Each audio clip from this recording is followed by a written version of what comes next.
Colin, welcome to the Astrology Hub Podcast. I am so happy you're here. I've been so excited about this for weeks.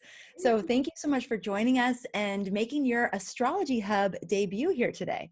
It's my pleasure. Thank you for being here, Amanda. I've spoken to a few of your students and they've loved everything your services have provided. So I'm grateful for what you're contributing and it's an honor to be here. So thank you for having me. Awesome. Okay, well, Colin, because this is our first experience with you here, I would love for you to share with the audience about your journey to astrology. How did you become an astrologer? What did your path look like? Great question. So I kind of think it seized me. I really did not have a choice. And there were many years where I actively rejected any possibility of doing it professionally. But I believe that I found it, of course, during my first Jupiter return when I was 12 years old. My mother read Linda Goodman's Sun Signs, as most New York women did, okay? And she just spoke about it in the house all the time. And she would always kind of give us commentary on it, like, oh my God, my Leo husband, or oh, my Gemini twins, what am I going to do? Because I'm a Gemini and a literal twin. Wow. I have a twin sister. And it was just part of our vernacular. And then when I was 12, that's when the internet came out. So I started to Google like Gemini, this and that, what about here? And then it just seized me ever since. And I had every intention of becoming somebody who was involved in fashion and media. I went to Parsons School of Design. So I was there in my second Jupiter return when I turned 24. And then that was when I started actually going to astrology lectures and astrology meetups, because I went through a really difficult time. I think the 20s are hard for many of us, particularly at Jupiter return.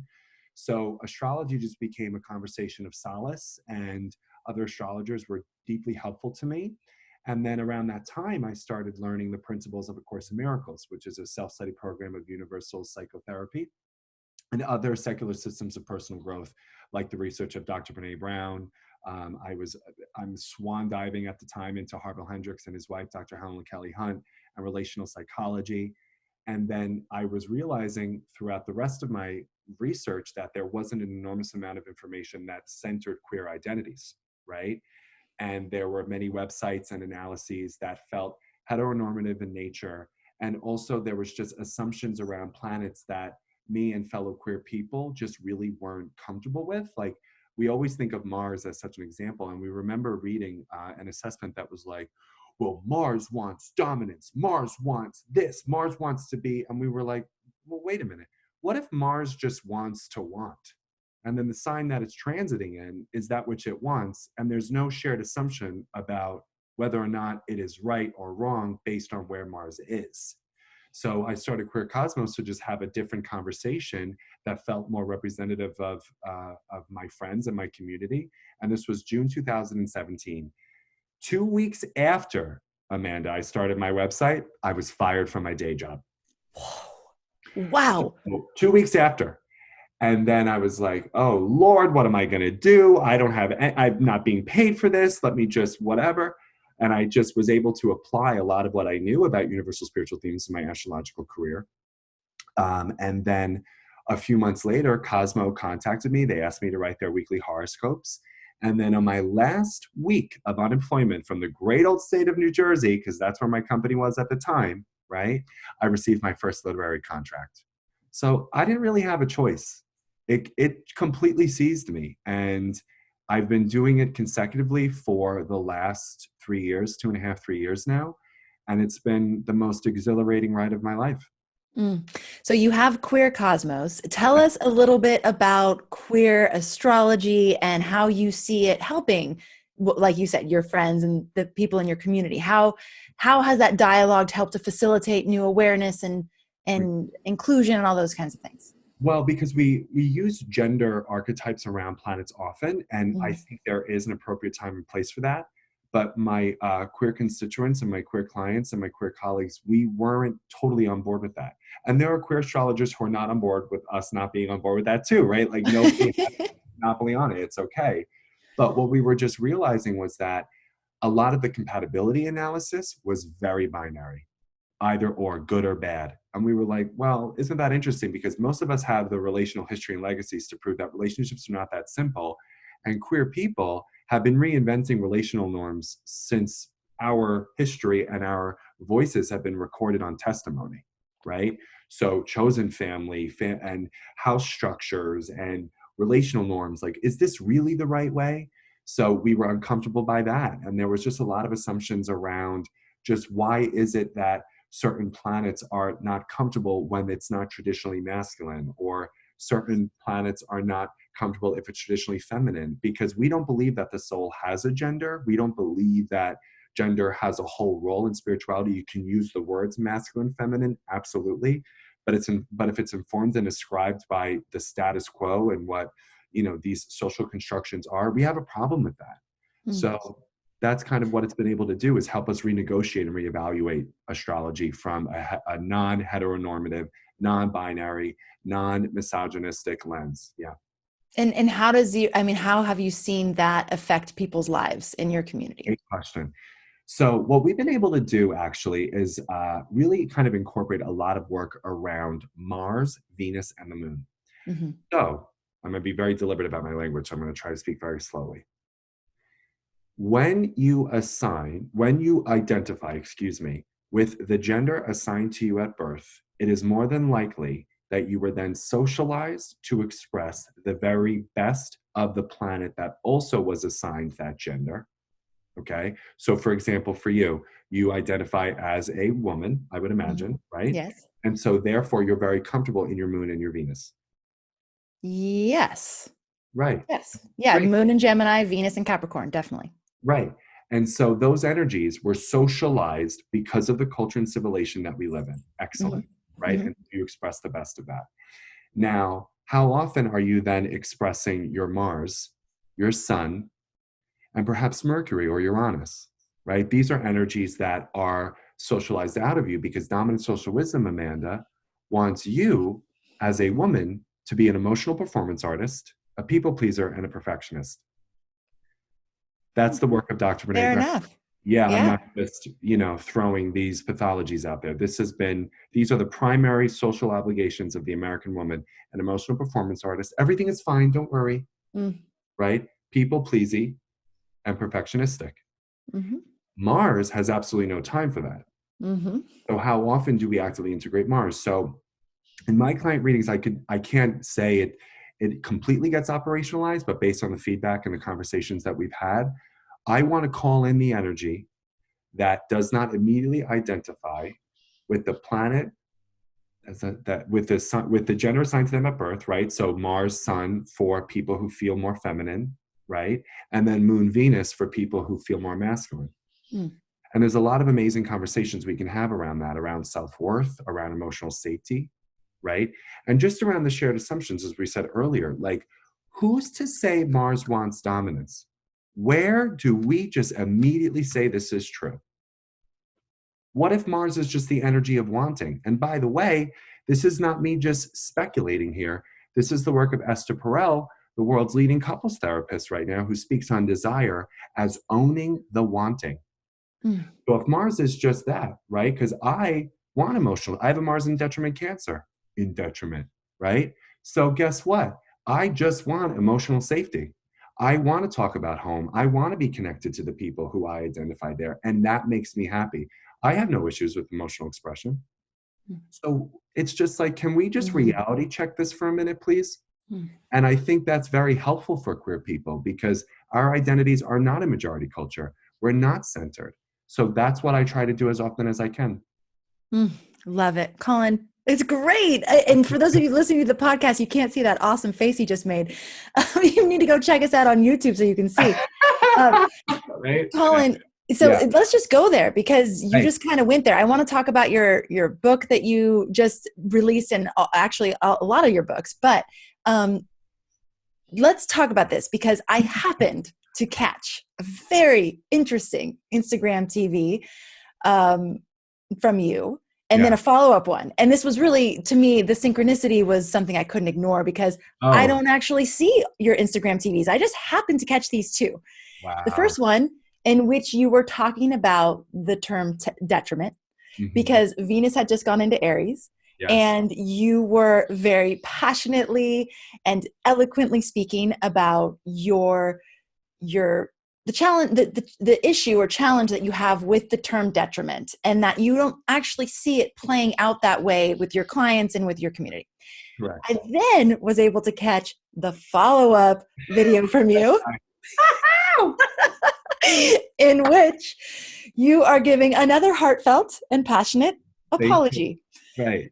Because apparently, and I didn't see all the backstory, I didn't see the back and forth, I didn't see any of that, but apparently you ruffled some feathers, because I know, having talked to hundreds of astrologers, that this is a really sensitive topic, or it can be a sensitive topic, because a lot of people really see the value in the terminology around detriment and fall. And so yeah, just tell us. Go. Okay. Yeah, go. Yeah, I think what's important to help to ground the context too is that this started because I made a video around Venus and Aries.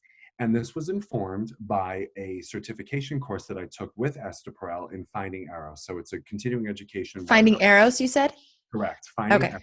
Mm-hmm. It was November 2019, and I was learning extensively about magnetism, desire, seduction, and Eros, vitality, life force, right? Taught by leading clinicians in the fields of psychodynamics and relational sciences, okay?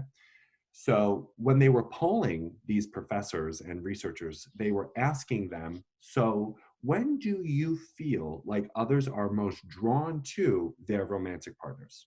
That was the question, right?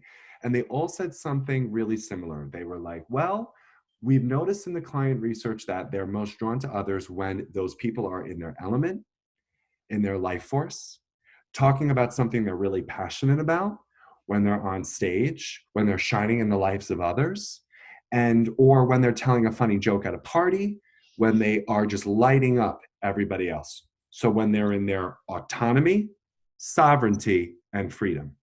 And authenticity, yeah? Absolutely, yes. Authenticity. They didn't use those exact words, but they mentioned sovereignty, freedom, and autonomy, you said. Yes, autonomy, yeah. Thank you. Mm-hmm. So if that is true, and the question was, when are others most drawn to you, Venus, and it's when we're in presumably Aries-ruled considerations, why the fuck is it in detriment while it's transiting that sign? Food for thought, for sure. Oh, because I never read that literature, because I just, it didn't sit with me, not because which literature you're talking about, like the more traditional astrology, yeah? Right. And it was something I never found myself in. It just didn't, not because I didn't like it immediately. It just, I never paid it any mind.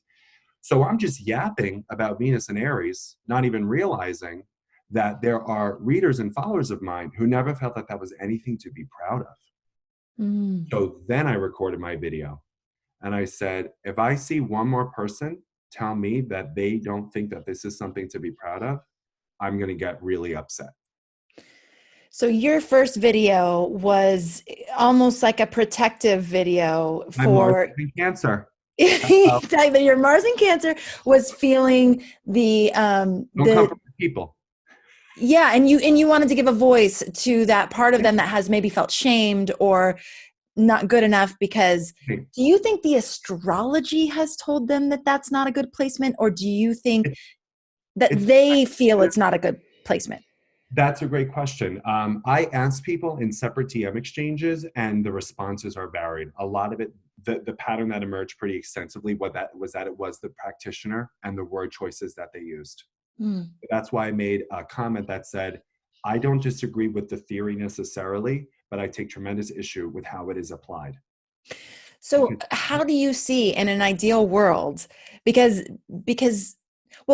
before we go there, yeah, you have said to me, at least when we were off camera and off audio, that you can see the perspective of you see the place for the traditional astrology. So just talk to that a little bit.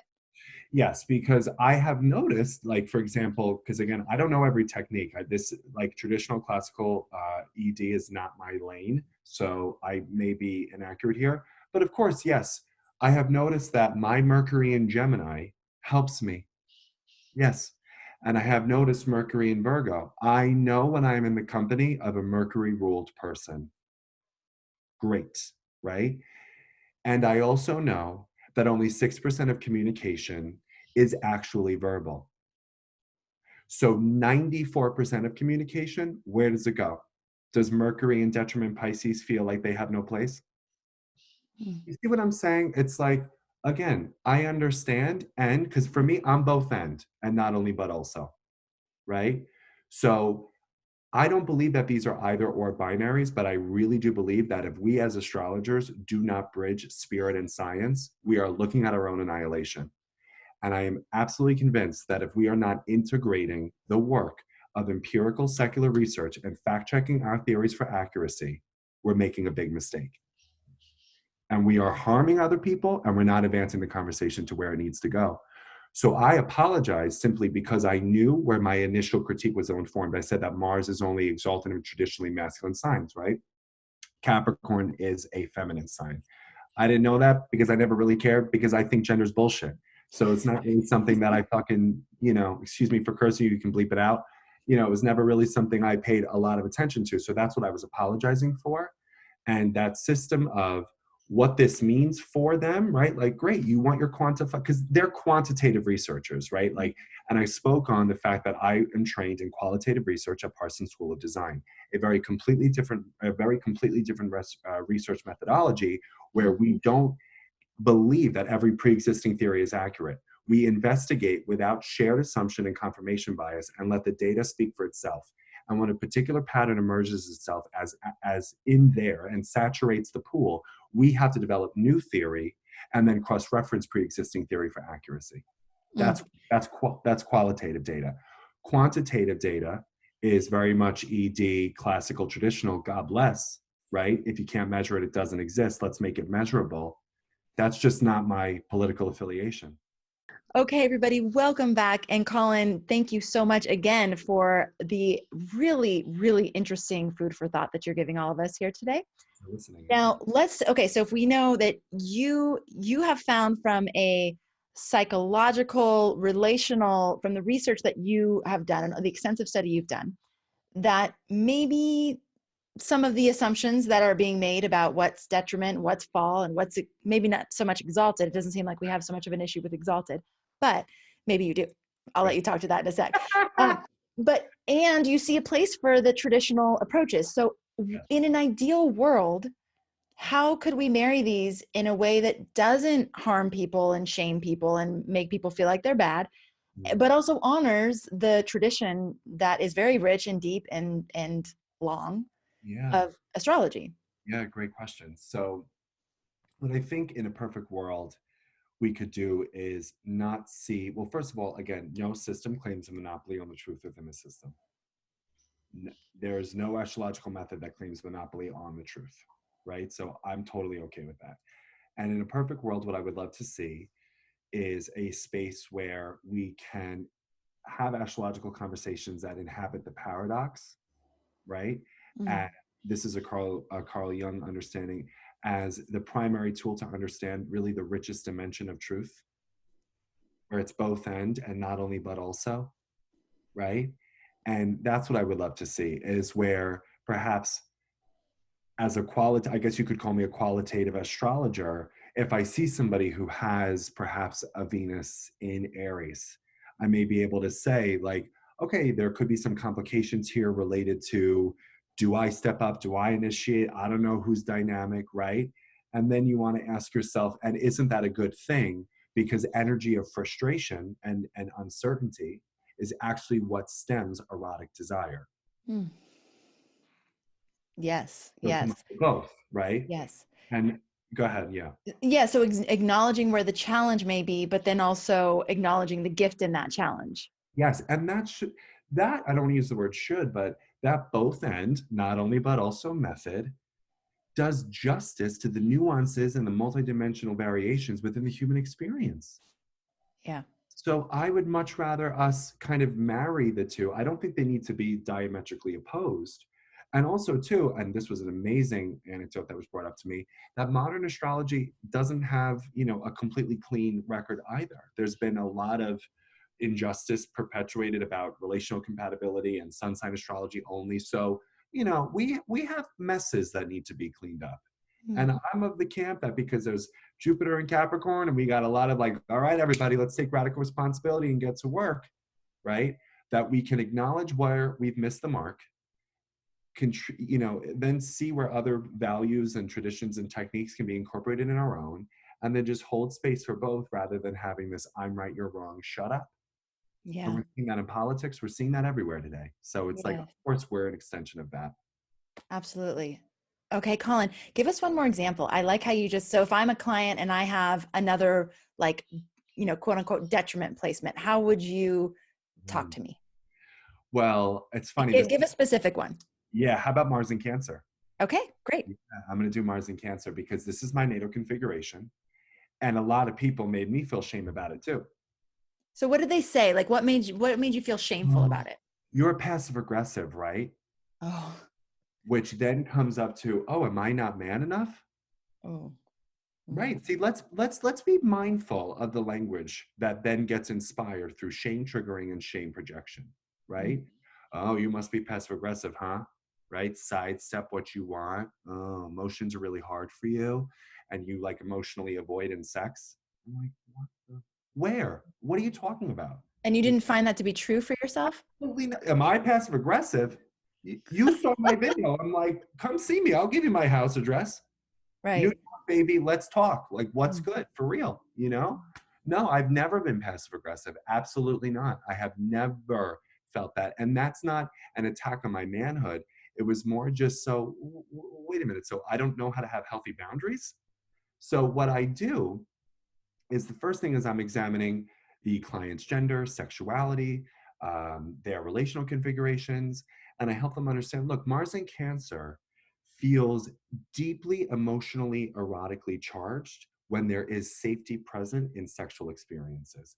God forbid, right? So let's make sure that you, as a Mars in Cancer person, know this is general, this is not everybody, know that it would be very difficult for you to have casual and recreational sex. Choose very wisely who you have sexual and intimate experiences with. And Amanda, it's like I told them that Christmas is coming every day. I Mm. never knew. Oh my God, thank you for telling me. I felt so much shame about it. And again, in the queer community, there is a very hyper-focused need on the form that sex takes, right? How long, how hard, how fast, how many, quantity, frequency, blah, blah, blah, blah, blah. Mars in Cancer is like, no, I'm looking for, I can't do that. No shame if you can, it's just not in my comfort level. So no, thank you, right? And then I'll bring in the story of the fact that all I need to do to see Mars in Cancer in action is take the 6 to the Bronx Zoo and notice that in every advanced mammalian species that survives and thrives, it's the behavior on the adult female that is considered the most aggressive when she senses the threat to her home and her young. Very true. And, Wow. and you're going to tell me that Mars is detriment in Cancer? It's one of the most powerful forces in the animal kingdom. Oh, I have chills. Oh my gosh. Yes. Truth bombs. Thank you very much. So that's why I'm like, everybody, I understand the quantitative measures here. I get it. But can we make our study a little bit more interdisciplinary? Can we not surround ourselves in an echo chamber of everybody who agrees with us and really start questioning, maybe some of these considerations aren't true and don't do justice to incorporate the embodiment of the human experience? Colin, you're such a pioneer. Oh, well, I'm also a shit starter. So you know what? But that's part of it. You're like, Yeah, right? on the edge of this exploration, and it's really amazing. And you're very brave. And to be, and you might not even know you're making, you're walking into the hornet's nest, but you handled it so well. So I think it's really important conversation to be having. And Astrology Hub, obviously, like the point is to be featuring different perspectives and say, look, Right. we all can live together. There is a place for everything. Yes. Yeah. Everything and everyone. Yep. And again, like there are, I'm sure, Mars in Cancer shadows, and there might be Mars in Aries shadows. Like, hello, we could all use a little emotional impulse control these days, right? So there's a lot of that too. And then to back it up with the research, I think the moon is in detriment in Capricorn, I want to say. Like, I know the moon is not happy in Capricorn. I don't know the exact qualification. But one of my favorite TED Talks is by a clinical psychologist named Dr. Joanne Davila, and she investigated skill-based models for relationship functioning. And what she was able to do is find the 3 successful ingredients for people's romantic confidence. And the third one was emotion regulation. Oh, wow. Interesting. Right. Emotion regulation, which would be Mars and Capricorn. Wow. Or moon in Capricorn. I mean, Right. that's what I meant. Moon and Capricorn. Yeah. Right. Yeah. Exactly. Mm, So that's all I'm asking for yeah. is, can we maybe get our heads out of the astrology section and maybe watch what the hell other people are saying? Because, and that's also why the greater majority of the public looks at us like, what the hell are these people talking about? Mm, They don't have a grip on reality. They don't have one foot on the ground.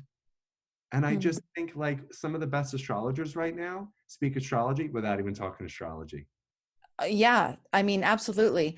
And I mean, but Colin too, like this is part of your role is to Yeah, bring these things in. So it's great. right. You're doing it. It's You're in saying, my "Oh, chart. yeah, Yeah. And it doesn't have to be everybody's function. exactly." But you're doing a good job of bringing it to the table so that there's lots of people who can hear it and Yeah.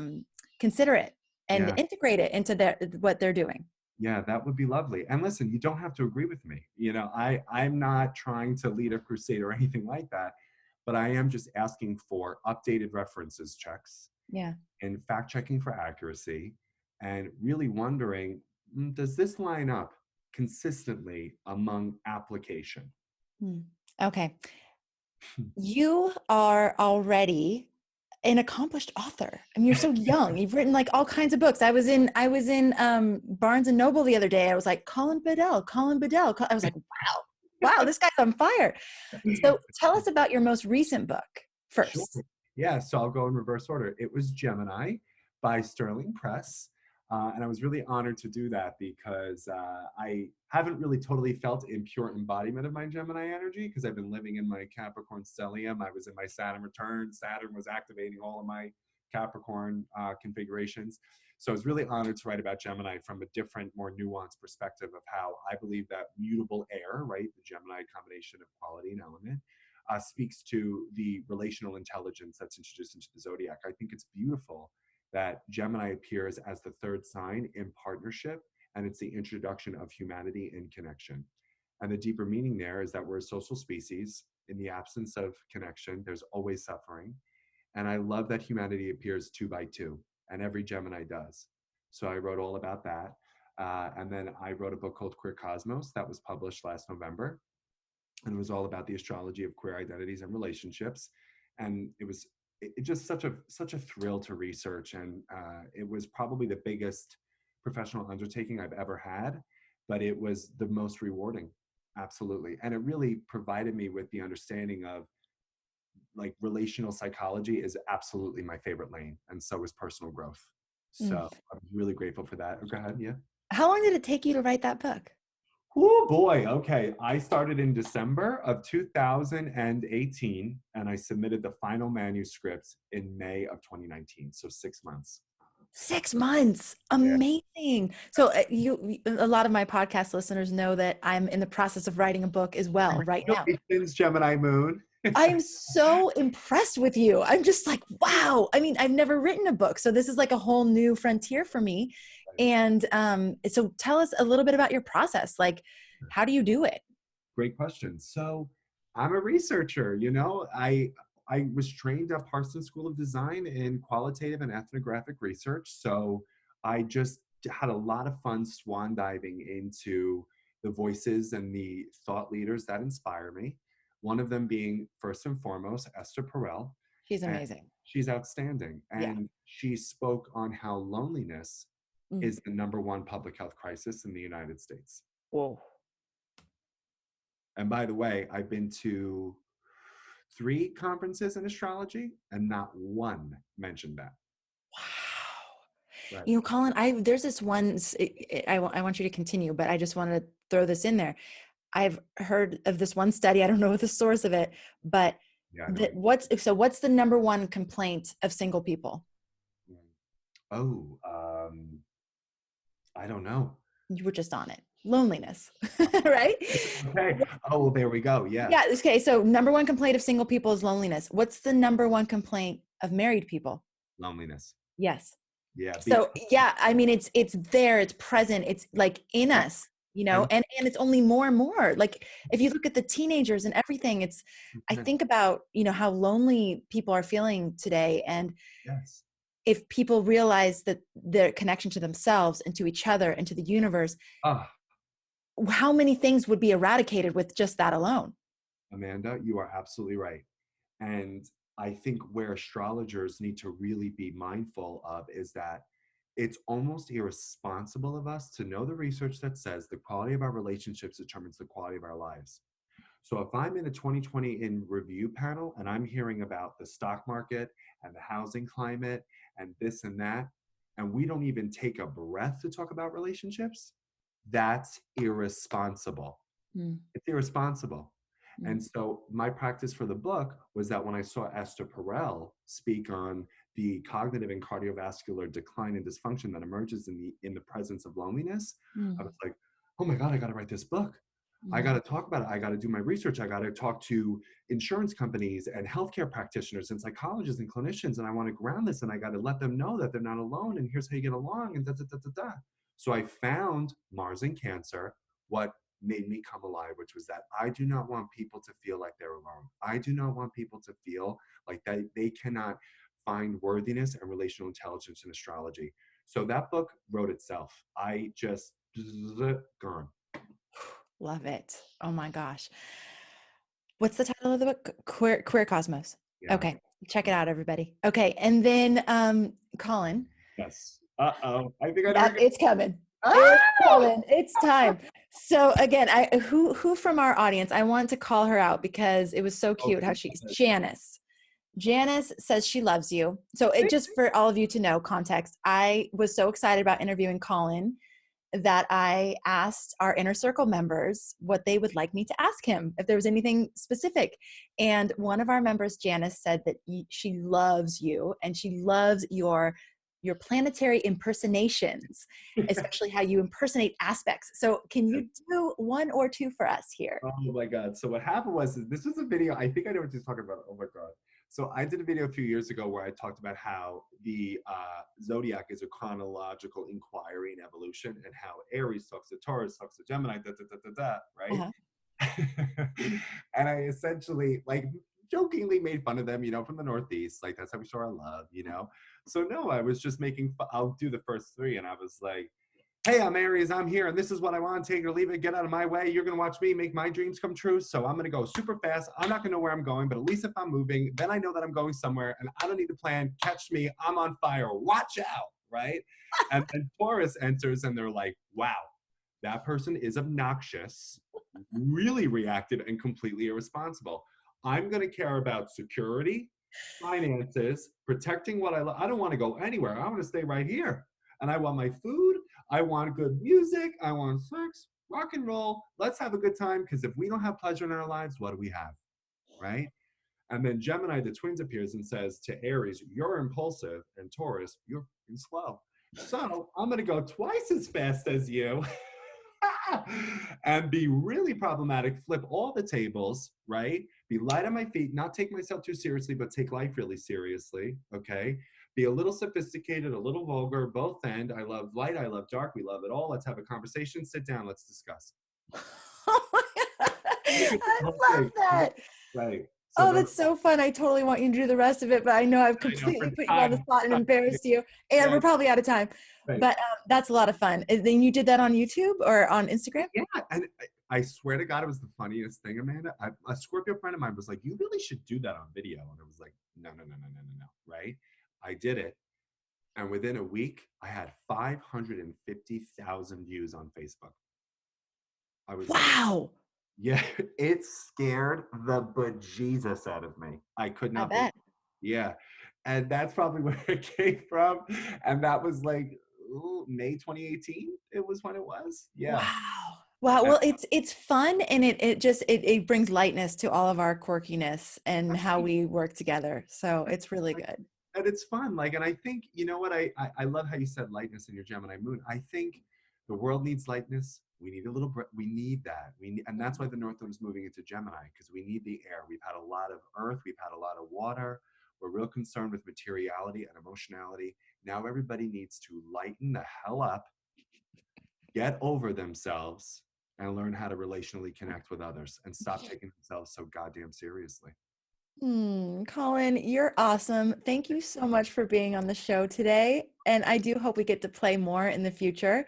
We will. I could already feel it's somebody Uh-huh. connected. And I also want to say thank you for letting me, I felt permission to be my whole self with you. Good.